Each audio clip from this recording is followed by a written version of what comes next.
Hello, Oilers fans. Austin here with the pregame report between the Edmonton Oilers and the Anaheim Ducks. My apologies for not getting a post-game fan reaction video out last night after the Kings game.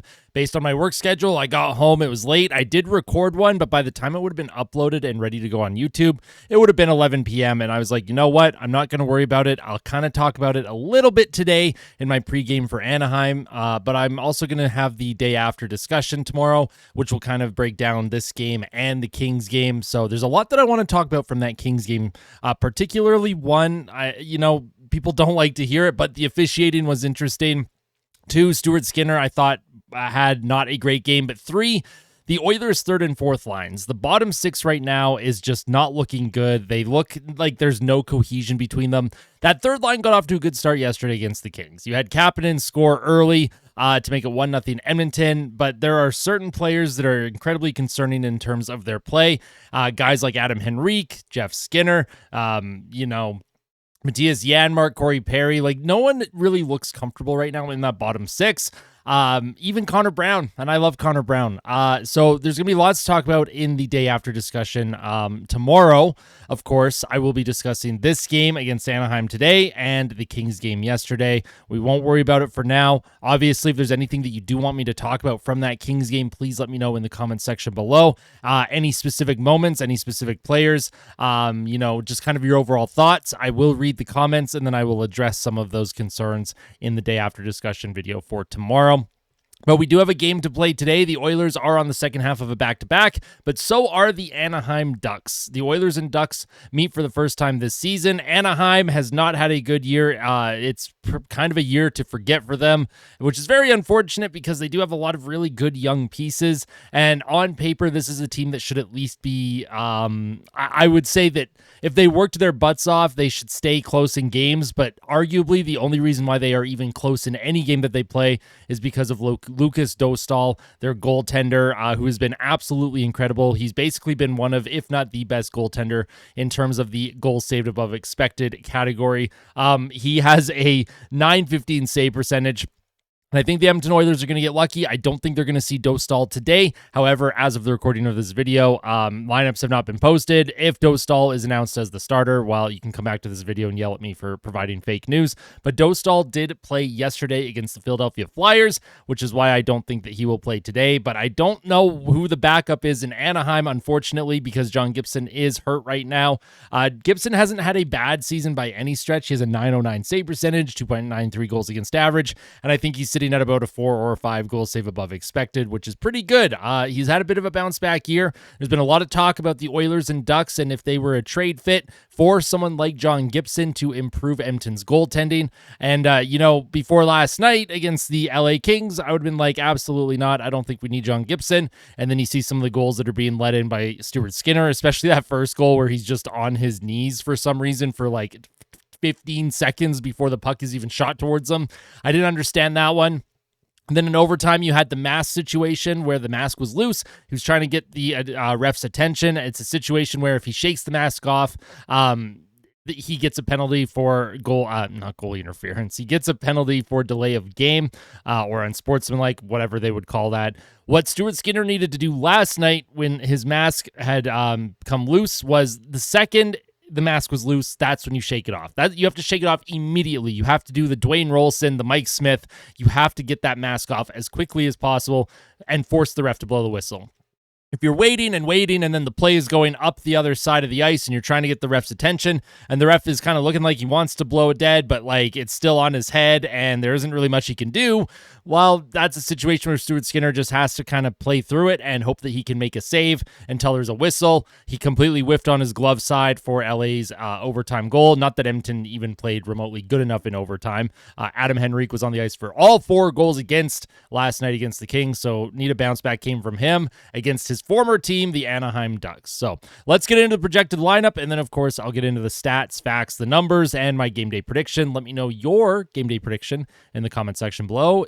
Let me know your player to watch and your score prediction. Because this is a game where, no offense and no disrespect to the Anaheim Ducks, the Edmonton Oilers, if they are a cup contender, they should absolutely wipe the floor with Anaheim today. Top line, I do project to continue to be Nugent-Hopkins, McDavid, and Hyman. Second line, Podkolzin with Draisaitl and Arvidsson, and that was a great line yesterday. That was Edmonton's best line in terms of expected goals for percentage.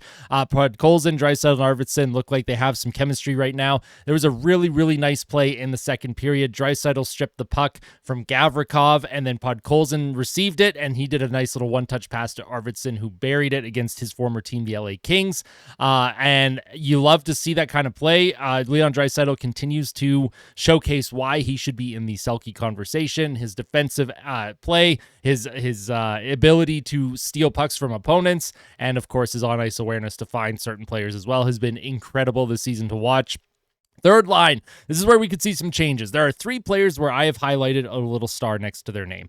These are the three players who I think are likely to sit out or have struggled and deserve a healthy scratch. Now, Derek Ryan, he's only there because he was healthy scratched yesterday against the Kings. I do expect him to actually get back into the lineup today, and I expect one of Adam Henrique or Jeff Skinner to come out. Now, I think maybe, I could be totally wrong, but I would make the argument that Jeff Skinner should come out of this lineup. Does he deserve to? Maybe not entirely. However, in the third period last night against LA, Jeff Skinner only had 2 shifts. He played 62 seconds of time on ice in the entire third period in a close tie game against LA.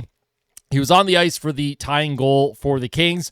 I would say it was not Jeff Skinner's fault by any means, but that's a situation where the coaching staff has completely lost trust in this player. And after Chris Knoblauch before Christmas was asked about, hey, Jeff Skinner, when can we expect him to get, opportunity in the top 6? Chris Knoblauch had said he just has to play better hockey. He has to play good hockey is what the actual quote was. And Jeff Skinner rewarded his coach by not playing good hockey. I think there is value in uneventful style players, but for Jeff Skinner, he's got to be more eventful than how he has been on the ice. It has not been nearly good enough, and yesterday's game against the Kings just continues to prove that not only is he not able to find a rhythm in his game on that fourth line, the coaching staff also is not trusting him right now. It's a very unfortunate situation because I think after the excitement of free agency, we all expected Jeff Skinner to come in here and just completely, score goals and look great next to either Draisaitl or McDavid. But guys like Podkolzin and Arvidsson have won their spots in the lineup. They have proven that they can handle those minutes. Kapanen, of course, was with Draisaitl for a long time too, and he scored on the third line. I know you want more opportunity for certain players. You want them to be put into positions to succeed, but I have said this numerous times. It's about what you do with the minutes that you are given, and Jeff Skinner is doing absolutely nothing with the minutes that he is given. And from a coaching perspective, incredibly frustrating. If I was Chris Knoblauch, I would also be very frustrated and probably not play him very much. This is not me trying to rag on Jeff Skinner. I'm not trying to push this player out of town. It just comes down to where does this player fit on the current team. Jeff Skinner right now really, really struggling with the Oilers. On defense, we'll have Ekholm with Bouchard, Nurse with Stetcher, Kulak with Emberson, and Calvin Pickard will get the start. Calvin Pickard has been absolutely solid all season long. I expect another good start from him against Anaheim. Now let's get into the pregame numbers here. The Anaheim Ducks, they are 13-17-4. They're 3-6-1 in their last 10 games. Their expected goals for percentage this season ranks 31st in the league at 43.96%. Their power play ranks 30th at 13.3%. Their penalty kill ranks 26th, 75.2%. They only score 2.38 goals per game, which ranks 32nd. They give up 3.09 goals against per game, which ranks 18th. Like I mentioned, Lucas Dostal, their goaltending has basically single-handedly allowed them to win any kind of hockey game this season. And that goals against average, it looks pretty darn good considering the fact that that team, what they're producing and what they're giving up on a nightly basis, especially in the advanced metrics, that's kind of a miracle, honestly. Anaheim's goaltending has been phenomenal. We'll see who gets the start for them tonight. Corsi for the Ducks, 46.43%, which ranks 29th, and shots for percentage also ranks 29th, 46.50%. Every single metric on this board here that I have in front of me shows that the Edmonton Oilers, there is zero excuse to lose this hockey game. Absolutely zero excuse to lose this one. If Edmonton, for some reason, does lose this hockey game, well, I'll have even more to talk about in today's post-game reaction video, and then, of course, tomorrow's day after discussion. By the way, I am off today, so I will be doing a live stream commentary for the Oilers and Ducks. I am looking forward to seeing all of you there. I cannot wait. The Oilers, they are 21-11-3. They are 8-1-1 in their last 10 games, and they are, I believe, 11-2-1 in their last 14. So the Edmonton Oilers continue to play very good hockey overall. Expected goals for ranks 5th in the league, 53.51%. Their power play, it did connect yesterday on the only opportunity it got, 22.2%, which ranks 13th.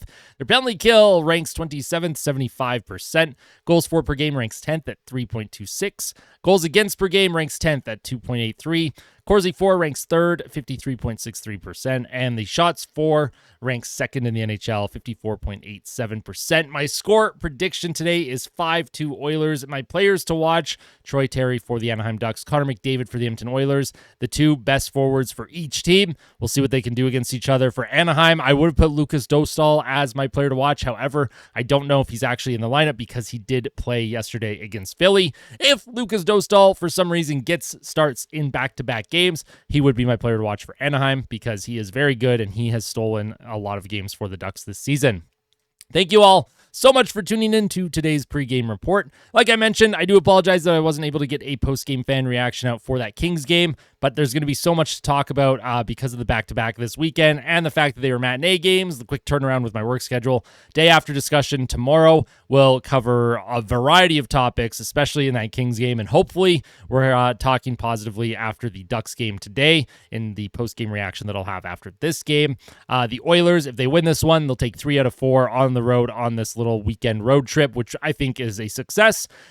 So we'll see if they're able to get the job done here. No excuse today. They have to go to Anaheim. They have to get a win. They have to get a win in regulation and try and build their game and continue to build their game moving forward. Thank you all so much for watching. Truly appreciate it, Oil Country. Make sure to smash that like button if you like today's video, and make sure to subscribe if you are not yet subscribed to the channel. And of course, make sure to tell someone that you love them and fight like a kid. Fight like Ben. Let's go, Oilers. Let's see if we can get a big win today.